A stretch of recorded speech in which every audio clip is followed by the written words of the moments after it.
Bueno, pues bienvenidos a todos a este nuevo seminario.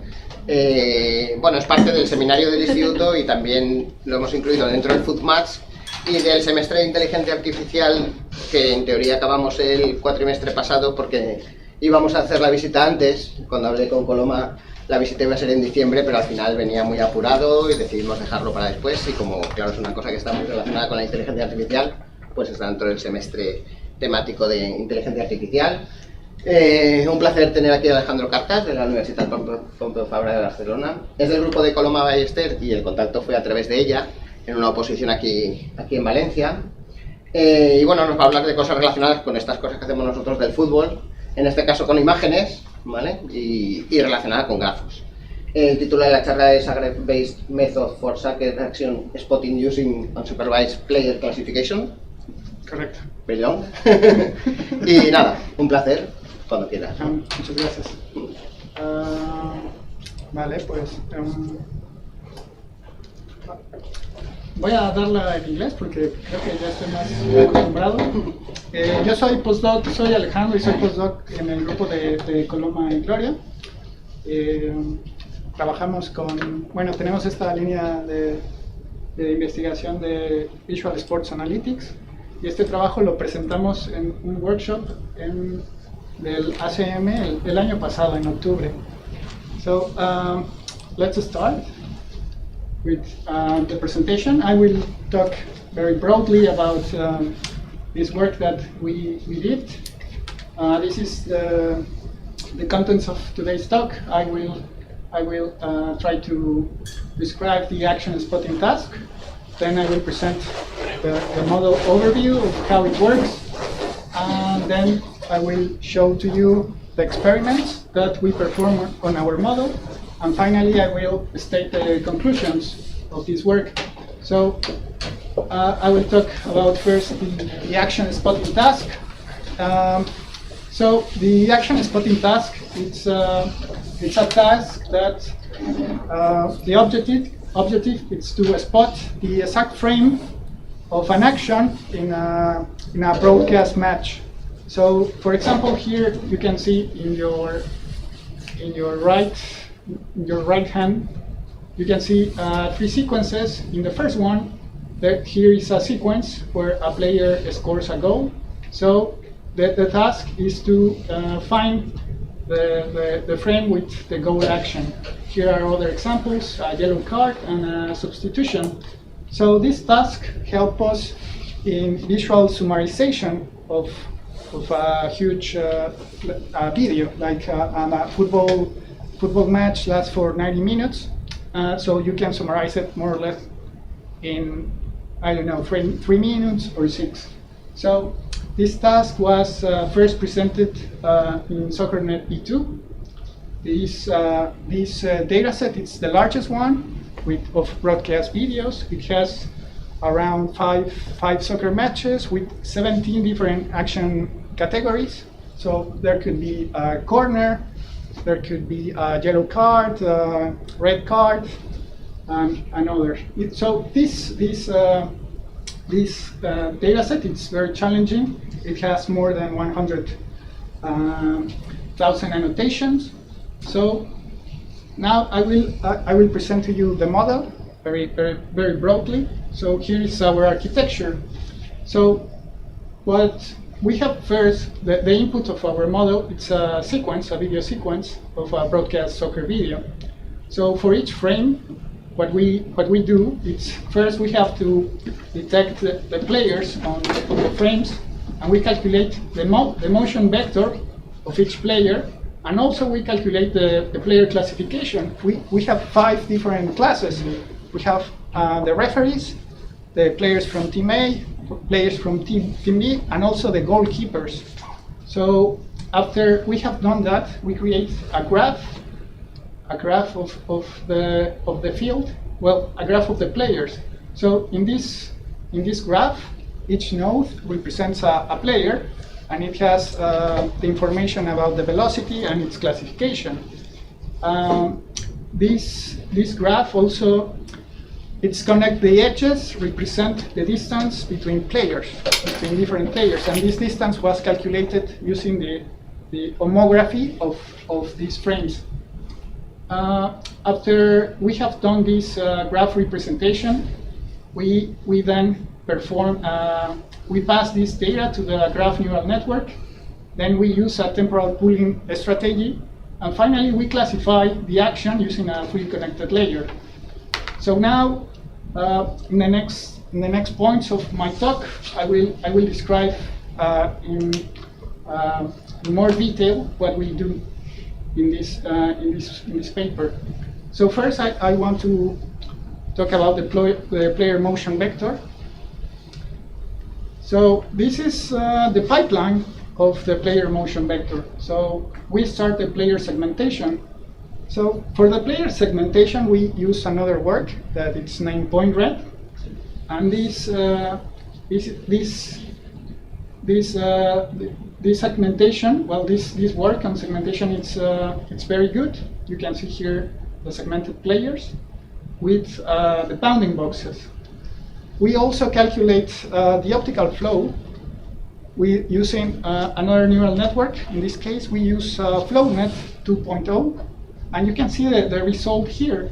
So, but there is one problem with this frame, and the problem is that the camera has a motion because the cameraman is following the ball. So what you are seeing here is that the velocities, the main velocities, are going to my left. So the player motion here appears as as they have zero motion. So we have to compensate this movement of the camera. And by first, what we do for this compensation, it's we find regions. We find the regions of the broadcast match. We find the scoreboards, and we also have to segment the field. So first we segment the field. So what we do, it's from a bunch of optical flow frames, we calculate the median value, and the median value is this frame. So from this image, you can extract, by performing a clustering, you can extract the scoreboard and many other details. Then for the field segmentation, it's a little bit more complex, but it's quite easy. So we first remove the segmentation of the players of the field, and we have this image. So the players are gone, and we have less distraction. So then we perform a color quantization of this image, and it turns out like this. And we take the bigger cluster, the biggest cluster will be our field. So then we perform a binarization of this image, and then we simply do binary operations over the image. So we clean it a little bit, and here we have our field. So now we have segmented the players, the field, and the scoreboards. So what we get is the image in your left. You can see that the field is shown in blue, and the players are shown in red. The scoreboards are in green.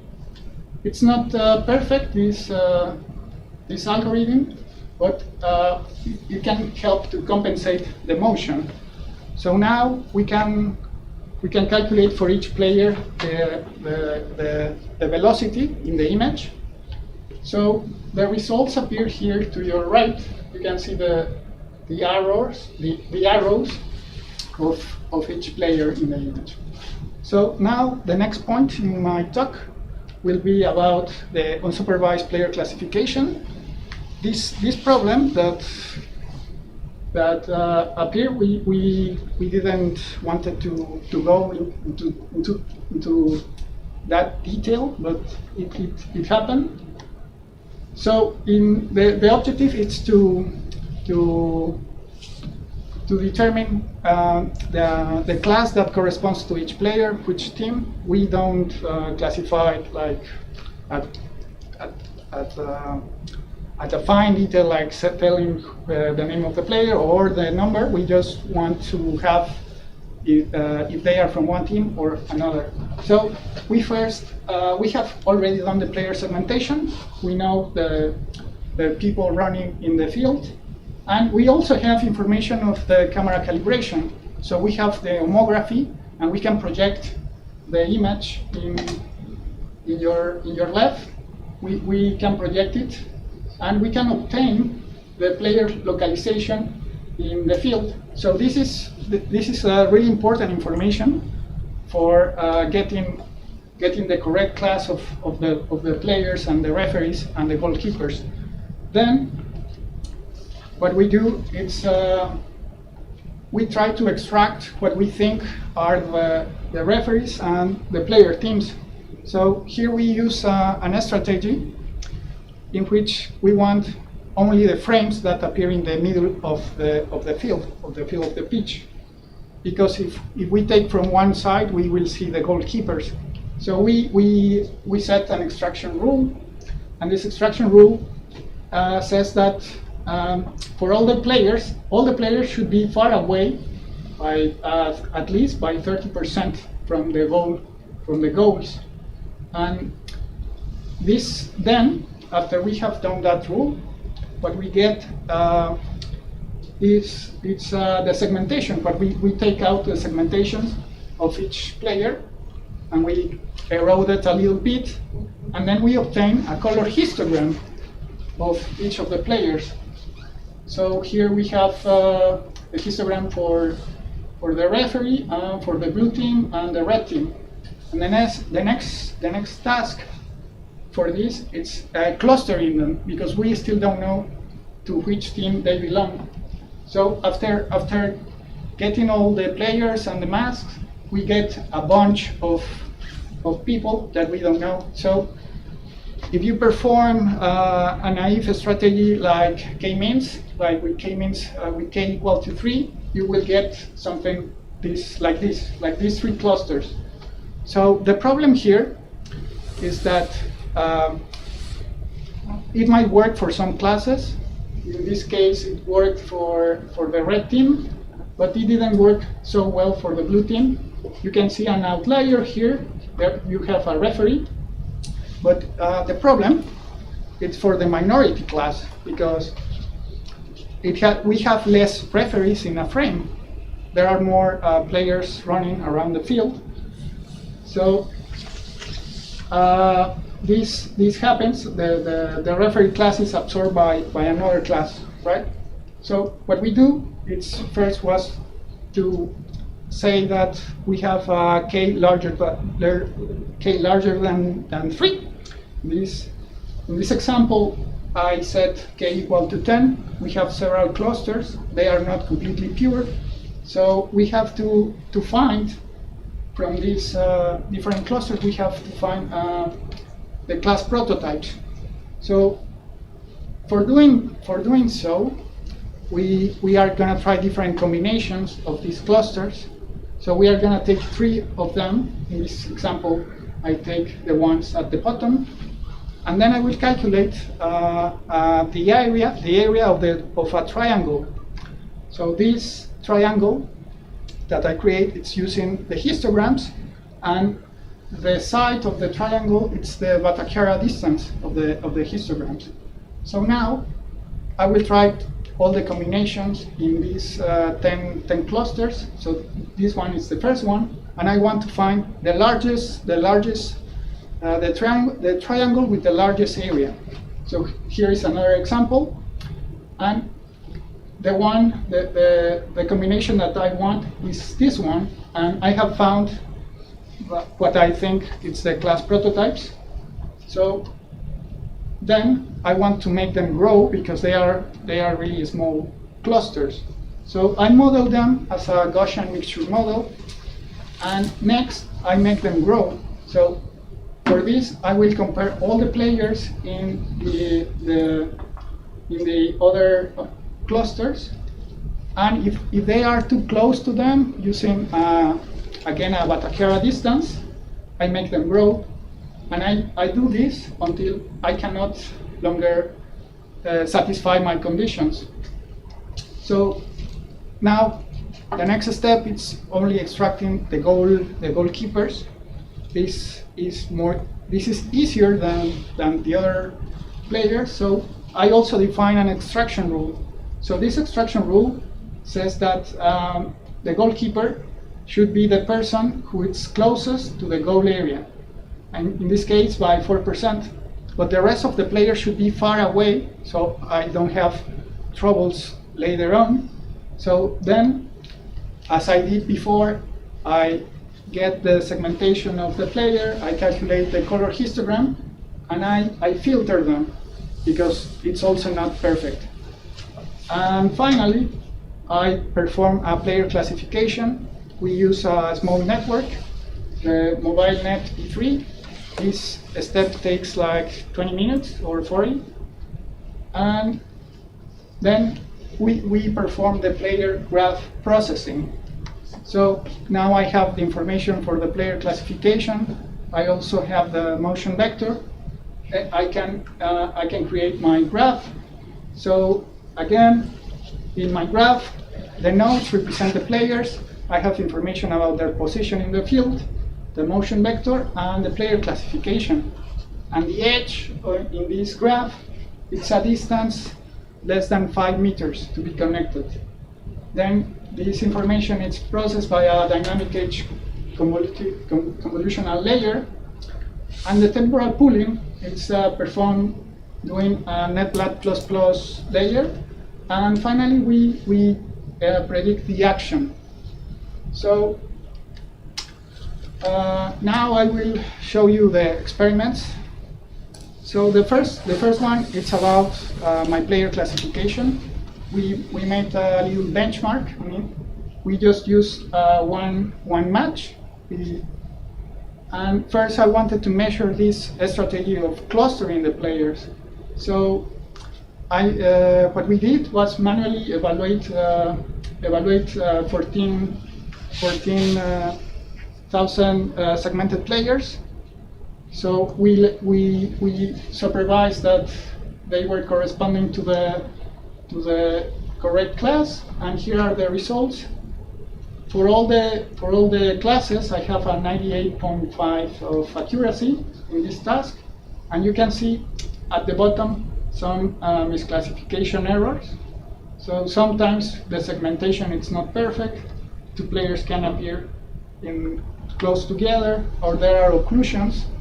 And well, the second part for measuring the classification was, now that I had these segmented players, I want to try to evaluate my CNN to see what it really learned. So then, with the previous segmented layers, I train the CNN, and I test them using half match as that of a game that was labeled. Here we are testing around 45,000 bounding boxes. You can see here the distribution of the data.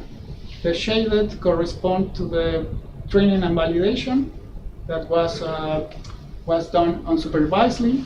And here we have a classification accuracy of 97.72%.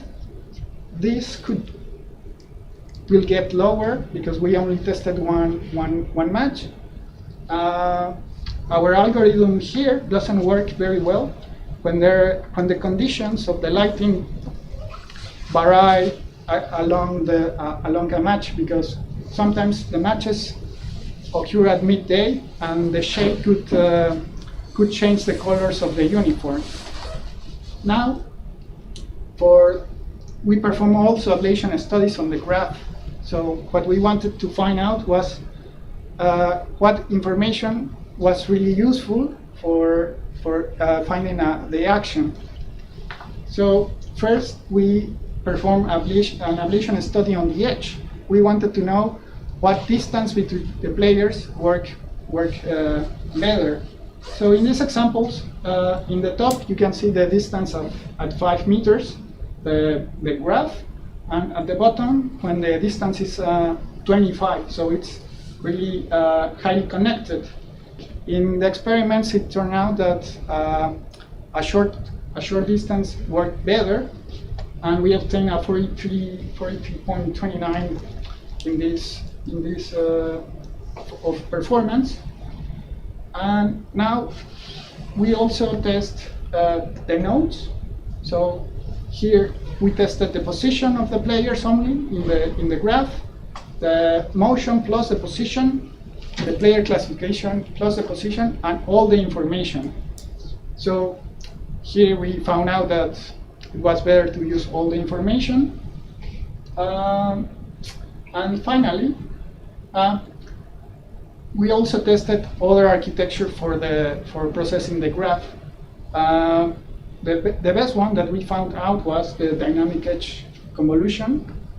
And well, finally, the results on this big data set are these ones. So before comparing them with other models, we use a late fusion approach. So our model with graphs, we combine it with other modalities, with audiovisual modalities. So we use RGB frames, and we used what the commentators of the game were talking about. So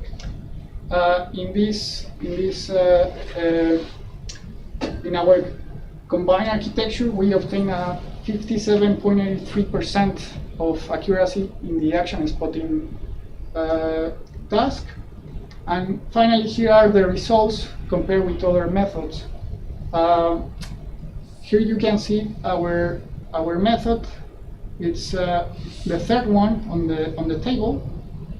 I have to say that these bit press sports, what they did in this challenge, they combined a lot of methods, and these methods had a lot of features, of action features, and it was very heavy talking in computing for computing. So our method is lighter, and we also, the other method that can be straightly compared to us was the one in camera calibration.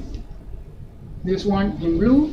They also use a graph, but they didn't have as much information as we did, and they also have another architecture for the temporal pooling.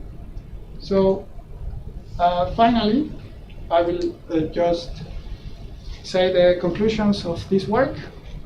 So we presented a graph-based method for action spotting. This graph represents the player as nodes, with edges as the distance.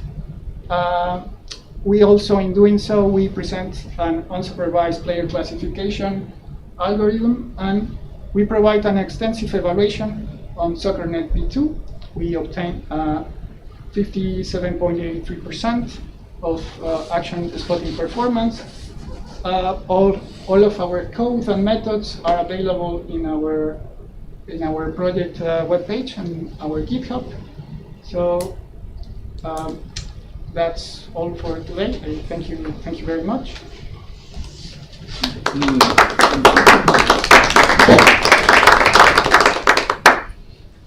Thank you, Alejandro. Some questions?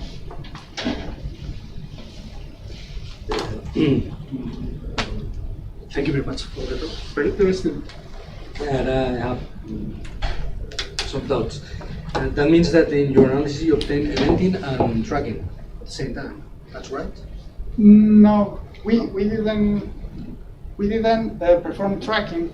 What we are doing is sampling 2 frames per second, and in order for you to perform tracking, you need more frames.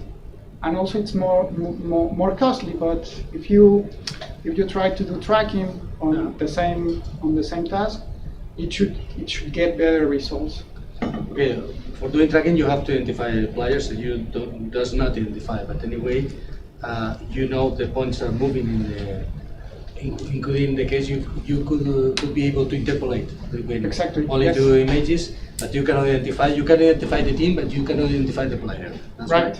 That you have some kind of unlevel tracking, or could have some unlevel tracking. Yes, Okay. we tried to do tracking, but the problem with performing tracking on broadcast videos is that sometimes you can see the players running through the field, but then they are close-ups to the faces of the players, so you lose a lot of information. Yeah, okay. So at the end you will have something like 50-50 frames of close-ups and 50% of players running. Okay. My other question is about the problem of referees and the come-in, because you propose a number of K higher than 3, and then you move the Yes. elements to one cast to Yes. another, and I presume that you, in some cases, you are able to isolate the referees, another one is not possible, or how much successful is the process? Is really successful to do that? Or the referee is always in a small team with another player of another team? Well, we didn't measure that well, so I cannot really tell you if the referees are quite well measured, quite well obtained.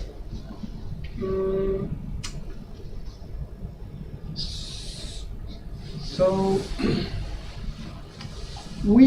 in this process, we find out that in some matches it worked, Yeah. where the illumination conditions didn't change, like games at night. Okay. And I don't know, I think that around 3 games of the 100 games didn't work at all. I was wondering because I was thinking that probably you can implement some kind of correlated come-in, because I presume that in some frames the referee is following very close the play, and it's not possible to distinguish him from the rest of the player. Because in some frames probably the referee is well separated from the rest, and if you correlate these frames, maybe you can isolate the referee. I was wondering. I don't know. I was thinking. The question was in this sense, and I have another question respect to the distance, because I'm just interested. You build this graph, and this graph in fact is reflecting the interaction between players, because you are considering, when you say that the distance is 5 meters, this is an upper bound of the distance between the players you are selecting in the Yes. Okay, and you have following taking into account the frames just before and after. You have now if the distance in mean is reduced in this group, or is the players get closer and far away depending on the position of the ball, or something like some kind of this analysis. No, we didn't perform further analysis. But that's a good question, like, to see. Will be very interesting, check. because Yes. the change in the distance is talking about the dynamics of the play and the dynamics and the interaction among players. Yes. And I presume that in some cases you consider the upper bound 5 meters, but in the next frames are getting closer because they are fighting both for the ball. And another one, but if there is other type of play, probably they are running far away. Ones to the others, because the ball is not there. The problem, we also had another problem that was finding out where the ball was. Yeah. It's easy to find the players because you Yeah. have the homography of the field. Yeah. So the players mostly remain in the floor, Okay. but the ball, you cannot estimate its Yeah. exact position. So that's why also we cannot get that.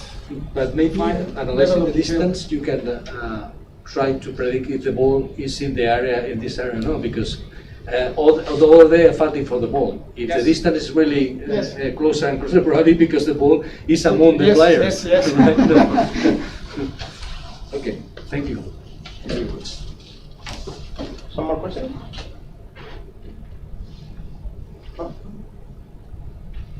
If not, we thank the speaker again.